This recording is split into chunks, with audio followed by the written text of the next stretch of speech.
Hawaii. Nice.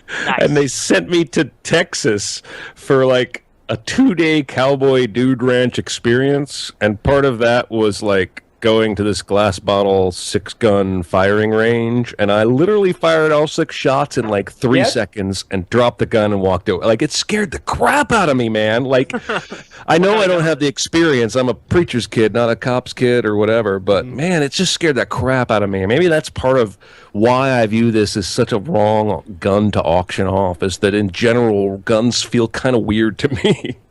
Dude, Do you know what kind of gun it was? No, it had a white grip, and it was this, Russian roulette spinny 6-shooter. Okay. Yeah, I didn't come from a gun house. My PKA fans have heard this before, and I didn't get into guns until I was an adult. Call me like 35 or something. When I was first shooting, I was literally thinking to myself, like, I wonder what my mom would think if she knew this. Like, I might get in trouble. You were being bad. Yeah, exactly. Like, I was being bad. Like I had snuck off and done this without telling her, and there might be some repercussions. But there weren't. I mean, I guess if he wants to sell it and somebody wants to buy it, the commercialist in me is like, okay, let it happen. Go on. If there's a market for it, I don't really have a problem with it. But it just feels a little skeezy to me, is all. Yeah, morally, it's really skeezy. Yeah, I think to everyone. It's just, you shouldn't be able to say, hey, you can't sell that, Like, he should be able to sell it. It's just, you should also be able to call the guy who buys it a real piece of shit. There you go. So, Jeremy, what are you going to do when the zombies come? What? What am I going to do when the zombies come? I'm going to get on the roof. Zombies don't know how to climb. How much food do you have? No, I'm a buddy of mine actually has been obsessed since college with this idea of a zombie musical called Zombies Can't Climb, where the heroes all get up on their roofs because they find out zombies are too stupid and clumsy to climb. So that was my response. I'll get on the roof. They can't climb. But you're going to run out of food. Basing and die your of strategy exposure. on a fictional musical. That's all right. I'd rather die of that than die of a zombie bite. And probably also I'll punch and kick some things and, swing a golf club or two. Or I don't know. I mean, I really... Zombies feel no pain. Now, you got to keep in mind, a zombie is like a PCP'd out, like, maniac who's hungry for your flesh. You better have a 9-iron and be Tiger Woods if you're going to defend yourself. Like, you got to really hit him, like, right in the I've seen The Walking Dead. It doesn't have to be a gun. I could have a bow and arrow. Oh, I that's could have absurd. a machete. I've seen The Walking Dead, too. That bow thing, like, it's cool to see Merle or whatever. It's not Merle. Whatever his name is. Running around with that bow and everything. That's absurd. That would never cut it. I agree with you completely. I just, it's fun to argue, but you're totally right. Yeah, that shit doesn't cut it. He would be better off with like a bow they could like put like Legolas, like if you had like a compound bow where you could draw arrows from a quiver and fire them quickly. Yeah, but the crossbow is not. It's not a quick weapon. Cocking it, you literally have to put it like nose down and step on a thing and use both hands to pull the string, unless you've got some kind of fancy crossbow with a cantilever thingy or something. But crossbow's not a good weapon for anything, really. No, it really seems like it came into and out of vogue very quickly. No, they're like, now, hey, we hang can on. shoot this arrow really hard, really straight, and then real quick after that, they're like, the Chinese figured out this gunpowder shit, and it is pretty sweet. Way better than this fucking arrow. I think the crossbow was considered a dishonorable weapon. It was. And also I think that it had some advantages but some drawbacks. I don't think it had the same range, but it was obviously any idiot could use a crossbow, right? It's really easy to point and shoot. But using a longbow, you got to train a grown man for like his whole life to like get him to learn how to use that thing as a soldier. Yeah. If you're gonna be a longbowman out on the field of battle, like I didn't know that bow's 100-pound draw. Like not just anybody can pull a 100-pound draw. England didn't don't think I can use crossbows because they thought it was shameful. Yeah, that's true. At least initially, because England's thing, they had like excellent trained longbowmen, and then the crossbow came out and. It's just like anything where as soon as they realized that they were shit out of luck because someone immediately, like a child, could do exactly what they trained their whole life for, they go the route of like, well, we're so honorable that we're not moving over to that technology. Like, no, of course not. It's pretty difficult to reload a crossbow, isn't it? Yeah, it takes a long time. I could probably load, if I had an empty crossbow sitting here and an arrow on the table, it would probably take me a solid 7 seconds to get it ready to point and shoot, and I know how to use one. I got to put it nose down on the ground and use my foot to step on a thing that holds it to the ground, and then with both hands I have to grab the string and pull back until it catches, then pick it up like a rifle and put the arrow in its place or the bolt in its place, and then aim and fire. It's kind of unrelated, but have you guys seen that video of that guy who taught himself his own bow and arrow method, where he does all the acrobatics and like a way he speculates ancient bowmasters may have fought, but just the fact that he's so dead on while he's doing all these flips and twirls and crap is amazing. Yeah, he's very good. It's one of my favorite videos. Yeah, he had studied lots of old literature and lots of old paintings and I wanted to say photographs, but paintings and illustrations. That's what I was looking for, of archers from various cultures throughout history, and he found all these different ways of holding the arrows between multiple fingers and all these different ways to grip them. And he is, if you've never seen it, search like world's fastest bow shooter or something like that, and you'll find him. He's very talented. But it's amazing. Archer. I'm not qualified to debunk him, but apparently people who are have debunked that thing like crazy. Like they're all just saying that it's fake, that it's not true. There's other people who like replicated his jumps and stuff, and you can see the arrows are like flying out of the quiver, landing all over the ground, and they look ridiculous. I saw that whole thing too, and like I watched the video, the exact one you're talking about, where the dude's like legitimately doing like shield sliding Legolas moves, like running on the wall in gyms, like boop boop boop, real quick. And I read some comment where someone's like, resident archer expert here. Let me explain all the reasons that this is bunk. And then I got like halfway through the comment, and I'm like, this is ruining the fun. I choose to accept this. Like, it's more fun to just imagine all the archers back then parkouring their way through battle.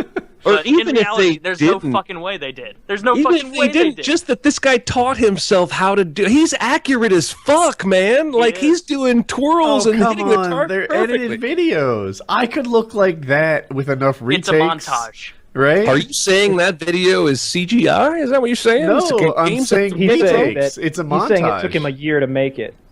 Yeah, that video is one that let the bodies hit the floor away from being a Call of Duty montage. Yes. That's like trick shot videos, right? I can shoot from I can make a basket from the top of the Golden Gate Bridge if you give me 100 takes. Yeah, that's what I'm saying. Like, it'd be like if Dude Perfect made a video where they're like, so I studied Kareem Abdul-Jabbar and all the basketball players throughout history. I found a new way to hold the basketball. Check this out. And like makes the shot. You think that was hard? Let's step it on up to full court. Show you the grip again.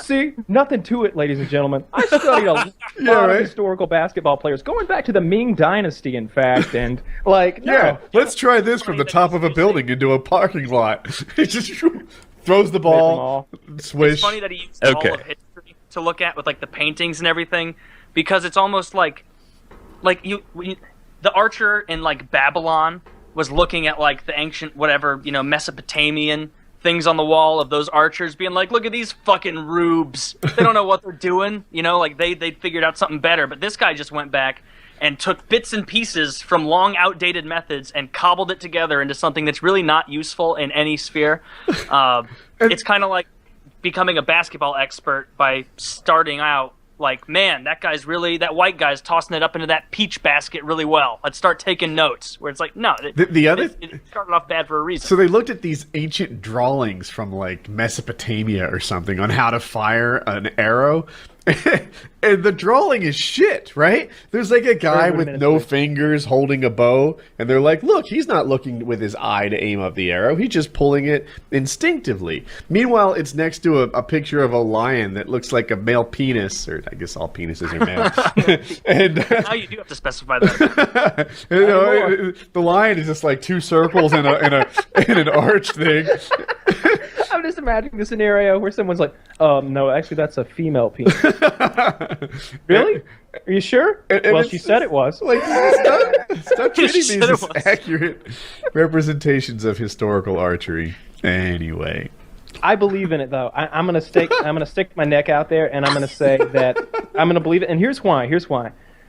Modern archers are.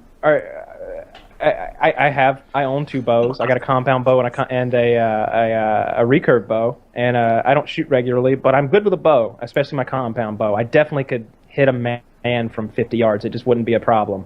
But it's really a recreational kind of hobby thing with archery with me, and with 99.99999% of the rest of the human population that's alive now. However, throughout history, I feel like if you're a good archer, like wow, you might as well be a good lawyer or a good doctor or something. I feel like we got a place for that guy. He's a good archer, really?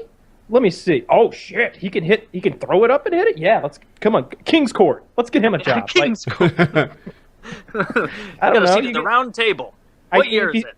If your culture like relies on archers to defend them from the barbarians at the gate, you're inherently going to become a really how hard fucking a good skill archer. is it? Very hard. Okay. Oh, Yeah. all right. It's the accuracy thing. You know, it's like asking how hard is it to throw darts. It's easy to throw a dart, but if you want to hit that bullseye every time, like you better be practicing hours and hours on end. With 1 hour practice, I could hit the board every time. How accurate do you need to be? You know what? You would. Have you ever shot a slingshot or something that didn't require aiming? It was more of a feel kind of thing. It's been a while, but yeah.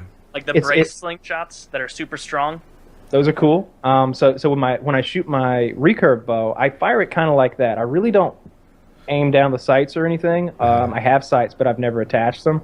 It's really from feel pretty much all the time. And I'm not nearly as accurate as I am with my compound bow, which has really good like fiber optic sights where you're looking through a peephole in the back and you've got a pin up front, and you can be very exacting. I think they're as accurate as rifles in my experience. I mean, they put 3 arrows in a spot like that at 30 yards. The bow will. You doing that is another story. That's all skill. But bows are really, really accurate. But with that, when you're shooting just from the hip, not really from the hip, but when I'm shooting instinctively, I'm accurate enough to put them all in something like this at 20 yards with practice, hours of practice. You know, not weeks of practice, but 2 hours a week or something. Yeah. Not useful to practice now. If that guy lived 1,500 years ago, what he's spent his life doing would make a lot of sense. Oh yeah, he would be very famous and very wealthy, I guess, as the archer of the West or something like that, with like 80 kills. Well, the real question is if Attila the Hun's bow was for sale, would you buy it? You see, Attila used a very interesting kind of bow because they were all riding on horseback, so they had these really short sort of recurve bows they used that they could fire from the mounted horse. So yeah, if you get one of those, that'd be pretty sweet. I think they were the first people to really utilize the recurve bow. The Mongols? Definitely the first ones to get on a horse and kind of become cavalry, you know, and with the bows, with the mounted archers. Mm-hmm. New topic? What came... Oh, yeah, go ahead. Unless you want to keep going. No, I was going to talk more about the Mongols and the Huns, and so we can go ahead and skedaddle. Yeah. There is one person out there like, no! Fuck